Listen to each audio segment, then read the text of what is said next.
It starts with a bag on fire. That's all the call said. A fire in the woods outside Oak Ridge, Georgia. December 2007. A small, quiet town where crimes usually meant shoplifting or petty fights at the local bar. But this night was different. The fire was different. The firefighters thought they were coming for brush flames or maybe trash someone dumped. But as they got closer, the glow of the blaze revealed something darker, something that would scar everyone who saw it. A duffel bag, burning. The smell hit first. Not just fabric, not just rubber or plastic, but something sickening, something human. One firefighter later whispered, "The second we unzipped it, we knew our lives had changed forever." Inside the bag were human remains. Dismembered, charred. Someone had tried to erase a person from the world. But the fire didn't burn away everything. The evidence spoke. The evidence waited. And here's the hook I want you to think about tonight. What if the person who killed you didn't just end your life, but stole it? What if they walked around wearing your name, signing papers as you, living as you for years? While your family searched for answers, they cashed checks, they smiled for neighbors, they became you. That is the chilling case we're unraveling today. Before we dive deeper, if you're new here, make sure to subscribe right now. We tell true crime stories others won't touch, stories that leave you questioning the people closest to you. Hit the subscribe button and turn on notifications, because every case we tell could be the one that makes you look at the world a little differently. The body from that burned duffel bag was too destroyed to identify. Detectives searched the dirt road where it had been left. Faint tire tracks led away. A piece of cloth lay near the edge of the woods, maybe part of the bag, maybe something else. But there was no wallet, no jewelry, no ID. Whoever this person was, they were nameless. And in small towns like Oak Ridge, nameless victims don't get far in the news. After a few weeks, reporters stopped asking. The file was opened as Jane Doe. A detective on the case, years later, recalled, "We had nothing. No missing persons that matched. No leads. We had a body we couldn't name and a killer we couldn't find. It was one of the coldest cases I ever worked. But somewhere out there, someone did know. Someone not only knew, but counted on the police never connecting the dots. Because the woman inside that bag had a name. Her name was Monica Harris. And Monica wasn't just killed. Her life was stolen, piece by piece, by the one person she thought she could trust. Monica was just 24 in 2007. Born in New York, raised in a working-class family that taught her to work hard and dream bigger. Her mother would later describe her as the one who couldn't stop smiling, the one who made everyone laugh at the table, even if we were fighting. Her younger sister said she always wanted more. She wanted to travel, to move, to make her own way.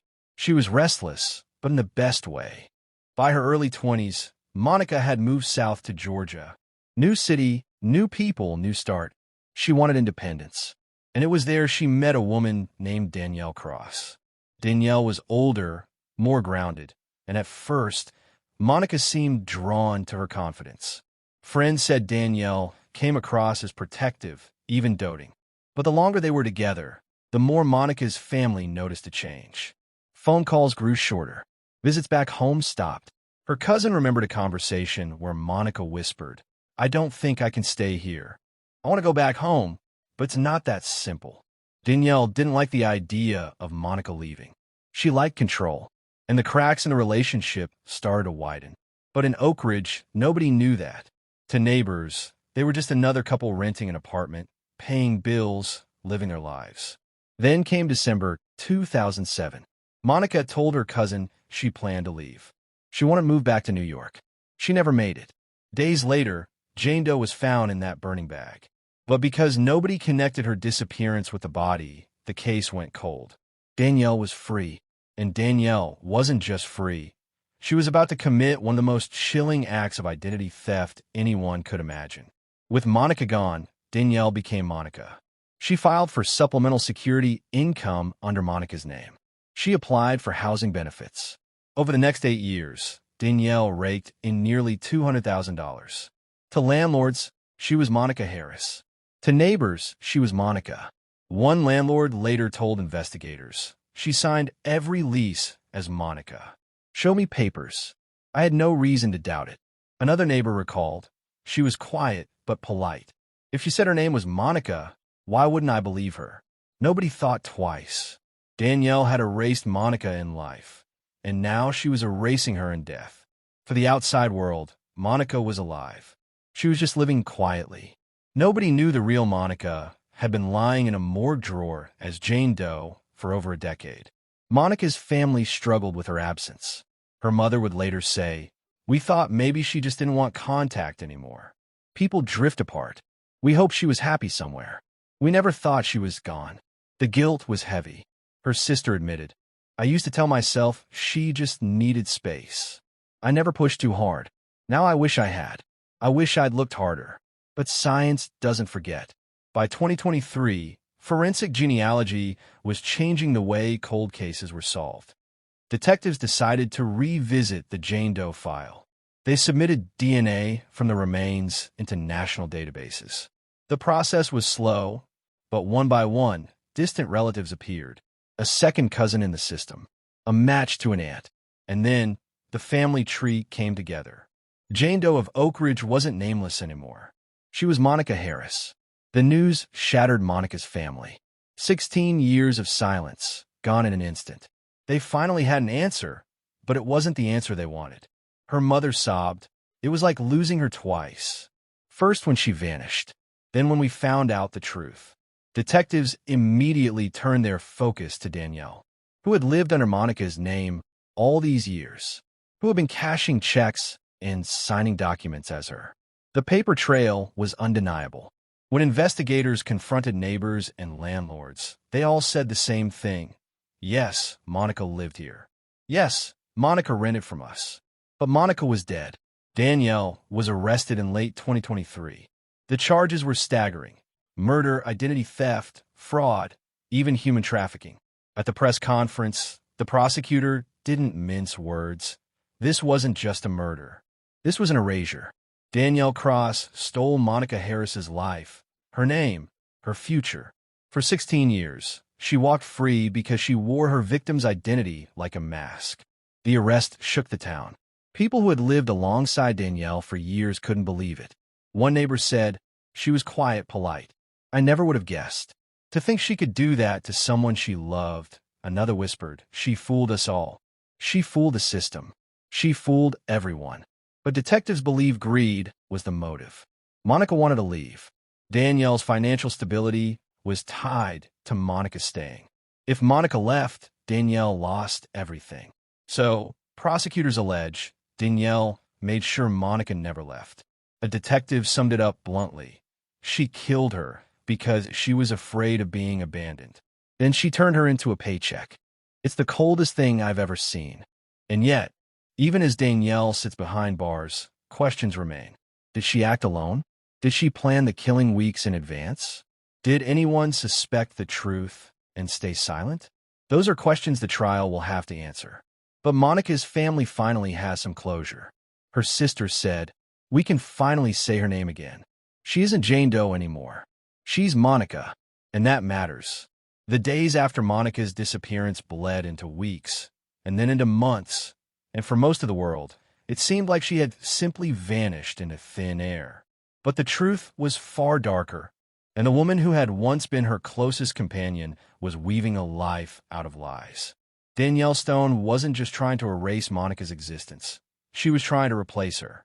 Investigators would later uncover a twisted fraud trail. Bank records, benefit applications, even forged signatures all painted the picture of someone living inside another person's skin. Danielle began answering to Monica's name. When neighbors asked where Monica was, Danielle would smile casually and say, "Oh, she stayed with her family for a while," or "She's traveling, you know how she is." The confidence in her voice threw people off. Nobody thought to question her because she carried herself as though everything was fine. But behind closed doors, she was studying Monica's handwriting, rehearsing her voice on late-night recordings, and practicing Monica's mannerisms in the mirror. One neighbor later recalled, "It was eerie. Sometimes she'd wave to me from across the street, and for a split second, I thought I was looking at Monica. But then I'd remember Monica had this warmth in her eyes. Danielle didn't. Detectives weren't blind to the inconsistencies. The welfare office had reported suspicious paperwork. The bank flagged unusual withdrawals. And when investigators asked around, the timeline of Monica's supposed travels didn't make sense. But with no body officially identified yet, they had to tread carefully. The burned remains discovered in the wooded field were still under forensic review. At first, identification seemed impossible. The fire had destroyed fingerprints, and dental records were inconclusive. But deep within the ashes, specialists managed to preserve fragments of bone and tissue. That was all the scientists needed. DNA extraction, painstaking and meticulous, became the lifeline for the investigation. Detective Alvarez, the lead investigator, later explained in testimony, "We knew the remains were critical. If we couldn't prove identity, we couldn't move forward with homicide charges." And Danielle would continue to live freely, spending money that wasn't hers, answering questions with a smile that didn't belong to her. It was the genetic genealogy unit that broke the silence. After weeks of cross-referencing DNA with databases, they found matches, partial at first, distant cousins, but enough to build a genetic map. The web of connections eventually narrowed back to one family, Monica's. When investigators contacted her mother, Ellen, the reaction was immediate. "I knew it," she said, clutching a framed photograph of her daughter. "I told them from the beginning. I told them she wouldn't just leave without saying goodbye.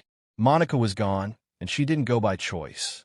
The official confirmation that the remains were indeed Monica's shattered the community. Vigils were held, candles lit in silence, tears flowing quietly under the dim glow of streetlights. But while the family grieved, Danielle pressed on with her charade, as if nothing had changed. When investigators first knocked on Danielle's door, she played the role flawlessly. She invited them in, offered them tea, and answered every question with rehearsed calm. "Monica? Oh, yes, she's been out of town. We keep in touch every few days. She's fine." Her smile was steady, her tone measured. But detectives noticed the cracks. Monica's friends said she hated tea, yet Danielle claimed she had just had tea with her the week before. Monica's bank card was used at an ATM miles away from where she was supposed to be. The story didn't add up. And then came the slip. A signature on a benefit application bore Monica's name, but handwriting analysts testified later that the loops, slants, and spacing matched Danielle's, not Monica's. "She wasn't just forging paperwork," said handwriting expert Dr. Wells. "She was trying to embody another person. And the arrogance in believing she could pull it off forever. That's what doomed her." As investigators built their case, Danielle grew bolder. She drove Monica's car around town, wore her jewelry, and even used her phone to send text messages to Monica's relatives. One read, "Hey Mom, I'm fine, just need some space." Ellen stared at that message for hours before finally breaking down, whispering to herself, "That's not my daughter. She doesn't write like that." By the time investigators obtained a warrant, they were ready. The day of Danielle's arrest began quietly. Officers parked unmarked vehicles on the street, watching as she walked out with sunglasses perched on her face, holding Monica's handbag as though it belonged to her. They approached calmly. Danielle Stone, she froze, smile faltering for the first time. "Yes, you're under arrest for fraud, identity theft, and the murder of Monica Reyes." Her composure cracked, but only for a second. She laughed, sharp, defiant. "Murder? You can't prove that." But proof was exactly what they had. In court, the prosecution laid out a chilling narrative. Monica had been preparing to leave Danielle, confiding in her sister about her plans. "I can't do this anymore," she had told her. "She watches me constantly. I feel like I'm suffocating." That was the motive prosecutors leaned on, the idea that Danielle couldn't bear to lose control. During opening statements, Prosecutor Hayes turned to the jury. This was not a crime of passion. This was a calculated, cold-blooded act. Danielle Stone didn't just kill Monica Reyes. She tried to erase her and wear her skin. Danielle's defense attorney painted a different picture, suggesting that Monica was unstable, that she might have harmed herself, and that Danielle had only taken over finances to keep things afloat. But the evidence was damning. The forged signatures, the fraudulent benefit claims, The DNA linking the burned remains to Monica all pointed to one truth. And then Ellen took the stand. Her voice trembled but carried weight. "My daughter was light," she said, holding Monica's photo. "She loved to sing while cooking. She danced with her nieces. She had dreams. And you," she pointed at Danielle, "you took that from her. You didn't just kill her. You stole her life and tried to pretend she never existed. But we will never forget Monica." The courtroom was silent, heavy with grief. Jurors shifted uncomfortably in their seats, some visibly holding back tears. Danielle, however, remained stone-faced. When asked if she wanted to testify, she stood up, smirked, and said, "I didn't kill anyone." Monica left. "Believe what you want." Her words rang hollow against the mountain of evidence. The jury deliberated for just 6 hours before returning. "We, the jury, find the defendant, Danielle Stone, guilty of first-degree murder, guilty of identity theft, guilty of fraud." The courtroom erupted. Ellen clutched her daughter's photograph to her chest, sobbing. Monica's sister whispered through tears, "Justice." Finally, when it came time for sentencing, the judge did not hold back. Looking directly at Danielle, she said, "You not only extinguished a life, you attempted to erase it and replace it with a lie. The cruelty of your actions is staggering. This court sentences you to life in prison without the possibility of parole." Even then, Danielle smirked, but her eyes betrayed her, no longer calm, no longer confident, just empty. For Monica's family, the verdict was a bitter mix of relief and heartbreak. "We have justice," Ellen said outside the courthouse, "but nothing will bring my baby back." This case left the community shaken, a haunting reminder of the masks people wear and the evil that can hide behind a smile. It wasn't just a story of murder. It was a story of identity, of control, of someone trying to erase another human being. And that's why we tell it here, because the darkness we expose is the darkness we refuse to let win. What do you think? Was Danielle's smirk at sentencing a sign of arrogance? Or was it a mask hiding fear? Let me know your thoughts in the comments. And if you've stayed with me through this story, make sure you subscribe because we cover cases like this every week. The ones that linger, the ones that haunt, the ones that remind us how fragile the line between trust and betrayal really is. Evil doesn't always wear a mask. Sometimes it lives right next door, smiling, laughing, pretending everything is normal while hiding unthinkable secrets. This case reminds us that justice can be delayed, but it cannot be erased. What do you think? Was the sentence enough? Or should the punishment have been even harsher? Let me know your thoughts in the comments below. And if you found yourself gripped by this story, don't just scroll away. Hit that subscribe button and turn on the notification bell because I bring you the darkest, most unbelievable true crime cases every single week. Until next time, stay safe, stay vigilant, and remember, the truth always finds a way to surface.